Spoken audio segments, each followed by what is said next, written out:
Today on our presidential candidate series, we'll sit with Kofi Koranteng. He is an independent presidential candidate who has been vocal about the need for a fresh approach to governance in Ghana, with a platform focused on accountability, economic reform, and the empowerment of marginalized communities. We'll explore his vision for Ghana, the key policies he plans to implement, and why he believes the time is right for an independent leadership in the upcoming election. My guest in the studio, ladies and gentlemen, Kofi Koranteng. Thank you for your time here on NewsDesk. Hello, it's good to be here. Great to have you. I can see the pink band you have. Yeah, where's there. okay, so I'm going to have to leave you with mine. Well, my producer would have to get me one. Producer, I have to chat with your producer because he didn't do your job. My producer would have to get me one as we celebrate October, the month for breast cancer awareness. So it's a good note to start on the health sector, right?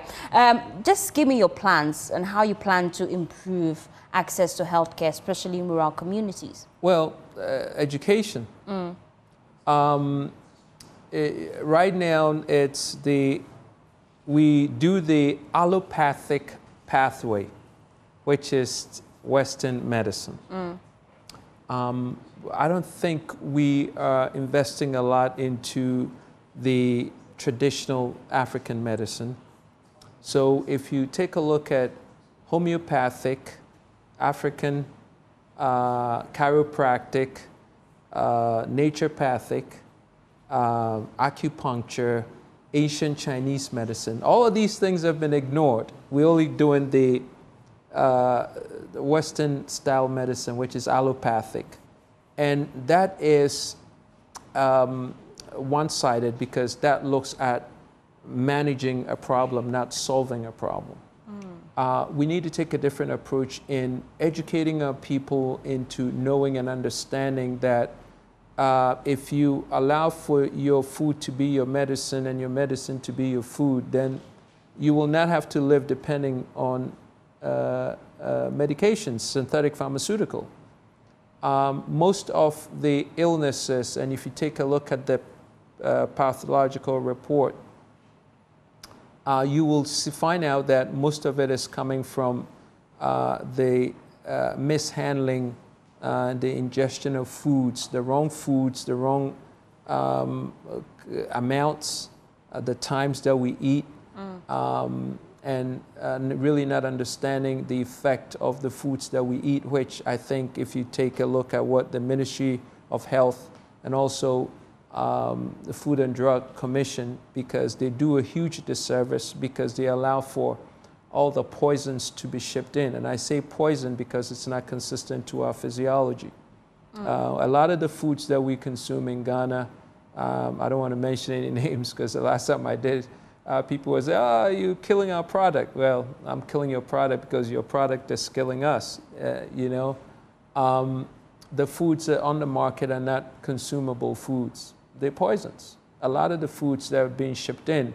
And why have we allowed for Ministry of Agriculture, Ministry of Education? These are almost non-existent sectors because they don't do their job. If Ministry of Health did their job, they wouldn't have such a high incidence of young adult males on dialysis. Why are they on dialysis? Because they're drinking too much methanol from alcohol, which should be ethanol. Ask me if Ministry of Health knows. No clue. Why is that? I'm sure you know. Interesting question. That's a question we'll put to the Health Ministry. But then in your response, I get two other questions I would like to ask.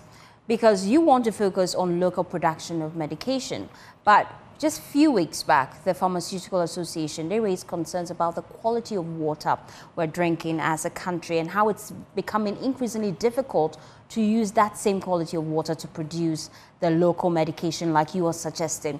And then it brings us to the key issue of illegal mining then. How would you deal with illegal mining? Should the Ghanaians give you a nod? It's a simple thing. You see, and this is the conspiracy, this is the Ponzi scheme with the governments of MPP and NDC. Firstly, so let's start here. Simple question. No trick questions from me today. Okay. So, okay. So Faustina, so now, let me ask you this. Illegal mining happens to be a big issue in Ghana. How is it done? Heavy machines digging up earth without reason, rhyme or reason, right? Who owns these heavy machines? Blink, blink, blink, blink. I see blink on your face. Okay, so let me go to the next question. Anytime I see a blink on your face, that means too sensitive for me to answer. I might get in trouble, so I pass. No, but you have to answer it this time. Okay. Okay, Faustina says I should answer it. Yes, you do. So the audience knows my position. So let's go to the next question. How are these machines getting into Ghana? No trick question. How are they getting into Ghana? They fly at night with wings. They drop from the sky, manna, or they come through port. This is a multiple choice. Pick one. They come through port. They fly from... Well, I'm hoping to see how you plan to deal with it, because there are calls for probably the Shamfine machines, the earth-moving machines, to be tracked once they're imported. Would you adopt that same approach? Well, before it's tracked, why do we need to track it? Why do you need to track it? You only need to track it if it's here. If it's in China or Switzerland or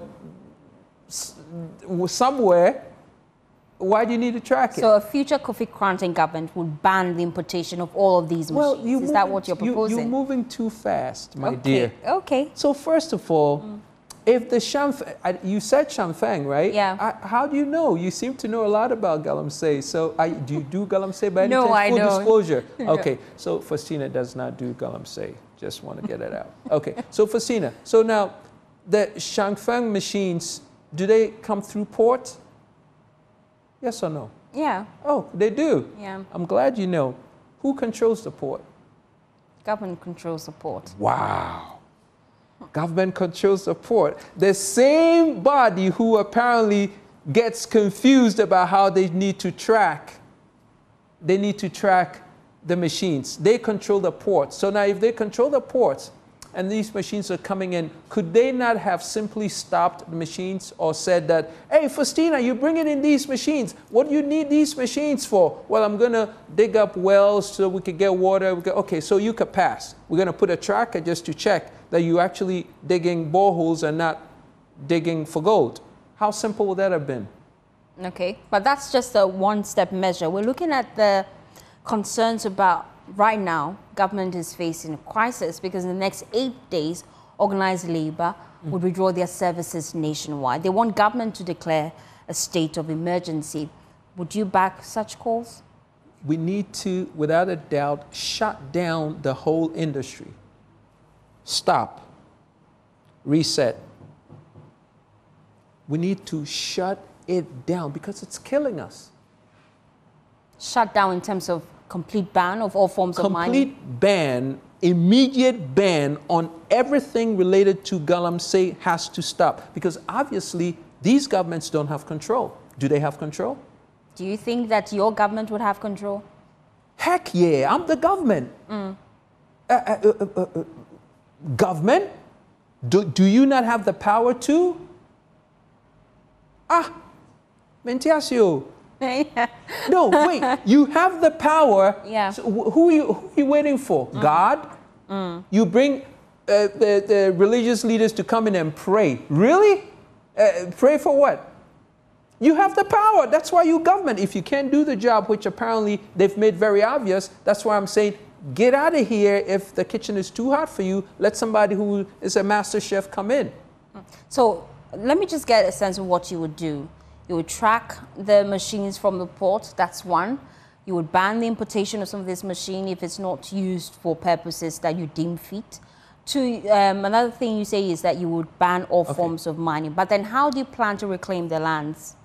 Reclamation should be part of the contract before giving these machines or giving these concessions out in the first place. Did they do that? They didn't. So you cannot, first of all, you cannot give a piece of land out for mining if you don't have a reclamation plan associated with it. Did they do that? This government is so ridiculously incompetent, and we cannot forgive them. I am sorry, we cannot forgive them. And then when somebody goes out and protests, you have the audacity to arrest them. Hey, do you understand the people who should be arrested and put in jail is the president and all his ministers? Listen to me. Because you have violated the highest rights of the human being. Who is the most important person? Who is the most important value item on earth? Who? Not the human being? And you are injecting lethal synthetic pharmaceutical into the human being. They respond because they can't take it anymore, and you arrest them. The nerve of you to arrest them. Release them immediately because you were irresponsible and incompetent. You should be in jail. So will you join the protest for them to be released? I know you were there, but there's a new protest coming up where we're going to be there. We are going to be there. Okay. And everybody, every Ghanaian should be there. You should be upset, as I am, as all the protesters are, and if they want to arrest all of us, we will see. This is ridiculous. You're killing us, and they're responding, and you arrest them. Are you out of your mad mind? This is so upsetting. I see how passionate you are. No, but listen, Fosti, do you know you had an injection of galamsey today? Have you eaten? Have you had breakfast? Tea? Yeah, yes. It's in the water. They're, 700% past the standard they need to have in terms of the purity of the water for them to experience even more purity before it goes into the water system. And the Ghana Water Company even served notice that in future Ghana may be forced to import water for even domestic use because of they're now spending 3 times as much to purify water that we get in our homes. Because the levels are 700% higher than, and these poor people living in the villages, and they're fetching from the grounds. It's all contaminated. There are calls for our laws amended to equate illegal mining to murder. It is murder. Do you back those calls? Would you amend the laws if elected president? Massa, no time. Listen, I'm president today, it's illegal to mine, period. All forms of mining. Let me tell you something. The problem has never been the small-scale miners, because you know what, Faustina? The small-scale miners never had the money to buy the large equipment that's decimating the forest and polluting the waters. It was never a problem. 50 years ago, they were mining, but we haven't solved the underlying problem. This is what I call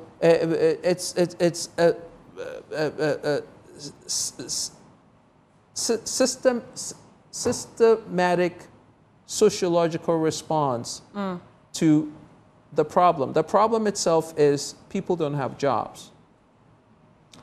How do you address the galamsey issue? What happened to agriculture? Listen, these bunch of useless leaders are so hopelessly useless. It's so upsetting. What happened to agriculture? Yesterday, I'm listening to the news, and they're congratulating the agric minister that we have just gotten some 800 tons of corn. And I'm like, and they're like, oh, he's done so. So just a little update on that, and I'll get your thoughts on how you plan to change Ghana's agric sector. But the purpose of the press conference yesterday from the agric minister was because it was giving updates on the impact of dry spell. Ghana was in a place where we're most likely to have food security issues as a result of the impact of dry spell. And so government is putting measures in place to mitigate the impacts, especially with farmers. About 1.8 million hectares affected by this. So I just want to see how will you... Stupidity. What exactly is stupidity? Explain. This dry... Okay, tell them what a dry spell means. What's a dry spell? Prolonged harsh conditions. And that's a question you should be answering. Okay. I'm hoping you'd... No. But that's what they called you, the media people, to go sit and listen to the nonsense that they spewed on you. And let me tell you why it's nonsense. We just receiving notice that the Volta is starting to flex its muscles. It's hitting levels for overflow. Yeah. Okay. As a result So of Faustina, climate let me ask you this. Volta all the way from the north coming downstream. Why have we not created reservoirs to the sides of the Volta? So that we could have storage facilities for the water now that it's getting to its brim. When it overflows, okay, so I'll tell you what they do in Singapore. In Singapore, they have huge, like 20-ton pumps and gates. So their water levels goes up and it pumps it into separate reservoirs and it stores it. When the water levels goes low, they open the gates, the water comes back in. How difficult is that? And so a future Kofi Koranteng government would create reservoirs. But you don't even have to wait for Kofi Koranteng. This is common sense. You have water that spills out of its boundaries. Why don't you create reservoirs to store the water so when we get into dry spells, you release the water? How difficult? Ghana, please tell me. Is it me? Is it me or these leaders cannot think? You know they cannot think. Because we obviously have an abundance of water. You have an abundance of water that destroys property, kills your livestock, kills you. And then you come back to say, oh, we had a dry spell. Hey, munyansa.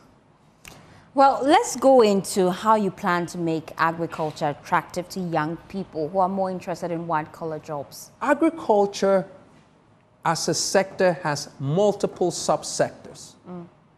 Pharmaceuticals, research and development, seed nurseries, food processing, real estate, banking, finance, freight. It goes on and on and on and on. There is every subsector in there to absorb the youth that they will find attractive. What do you want to do? If you're a mechanic, we have a subsector in agriculture for you. If you were into transportation and logistics, we have a subsector in there for you. If you were a science student and you want to do chemicals, go to the lab and research our foods to find out which foods are the best proteins and which has the least amount of carbs so it can affect your glycemic indexes so that we don't, the onset of metabolic syndrome right now killing Ghanaians. 80% of the illnesses in hospitals based on the reports that we're getting is caused by ingestion of excessive carbohydrates. Why? Because we don't have a lab that does research that advises people on the things to eat. You have people coming in from work late and they eating, you know, my mother used to eat kiluli, 11 p.m. I used to always fight with her, but you know what I'm saying? But you have people who actually have a habit, finish work and go by, and then they eat bullfruit, togbe. You know, you like togbe? Okay. Not really. So togbe is one of the most dangerous things to eat because it has hybridized wheat, which is like heart attack. It has seed oil, heart attack. The whole physiology is against seed oils. And that's what we use to fry everything. Everything, even the water is fried in Ghana. Everything is fried. More oil, the better. Masa, mami, Charlie, have me for more. I can. Kofi? No. Yeah. And so when you eat, and then you have the sugar. So you have sugar, seed oils, and you have wheat. Trifecta, big time. It's a killer. Why? We have coconuts, we don't have coconut oil. We import safflower oil, sunflower oil, sour soybean oil. These are poisons. So you ban the importation of all of these? We have to educate the people to make right choices. When you educate the people to make the right choices, the importation of the things that kill us stops because nobody's patronizing it. Since you're talking education, let's shift to the education sector. You're moving me through real fast. It's like you don't want to hear. I was on a topic that was very passionate to me, but then you switched. But anyway. But unfortunately, time is not our friend. So let's make progress. Invite us back to come sit with you. Sure. And let me prove to you why I am the best candidate. These guys, concert and Let's make progress. The education sector, what's your key policy proposal on how you plan to improve quality education in the country? Education should be relevant.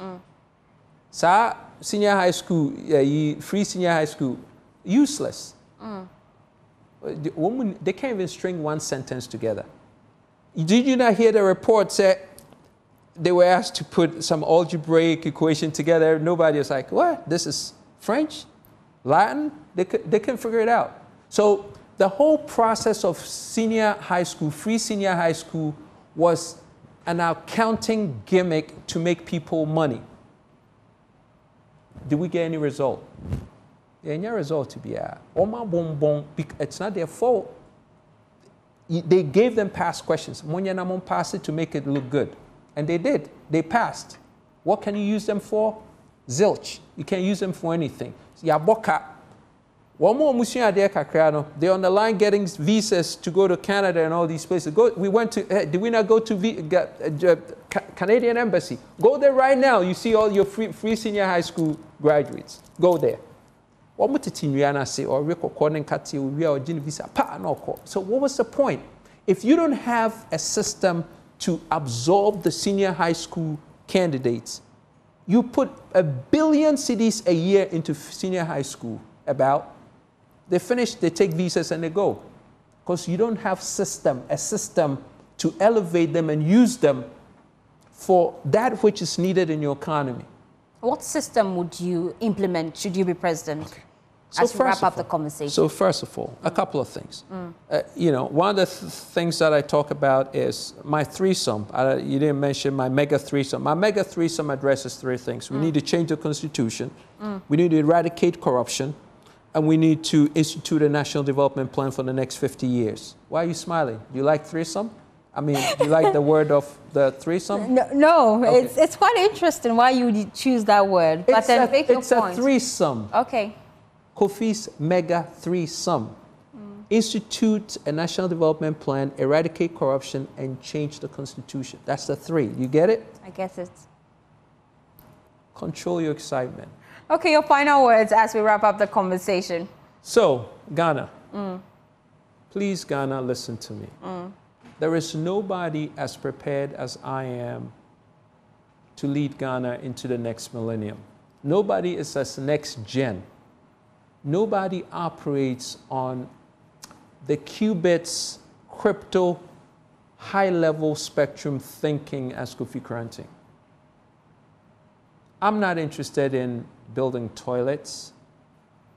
The toilets comes when you build housing for the people.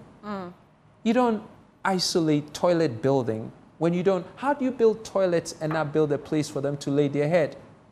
How do you build toilets for the people when you haven't given them food to eat? How do they use the bathroom when they haven't first ingested something? Did you ever? One more median, so on toilet. Hey, these people, may say, are really backwards. So you are the third force. We should look forward to becoming the third force. I'm the sensible alternative, practical alternative, not third force. Third force, I don't care. But see, I know you're going to vote for me because I'm the only one. Listen, what I talk about, and I'll leave you with this. 10 things in a national development plan. Housing. Okay. When we went around the whole country talking to Ghanaian citizens and their concerns are all encrusted in these 10 things. And these 10 things, apparently, is what we need to do to build a nation. You have 1 minute to wrap up. Housing, healthcare, employment, education, transportation, telecommunication, security, markets, and a functional central business district. Without these, you can never build a nation. Kofi Koranteng, number 10. Number 10. Please say it number 10. Number Number 10. Kofi Koranteng, my guest in the studio. That's how we wrap up the conversation. We'll bring him back to expatiate on some of these 10 points that he has put together. That's our show for today. For more news, please log on to myjoyonline.com. Good morning.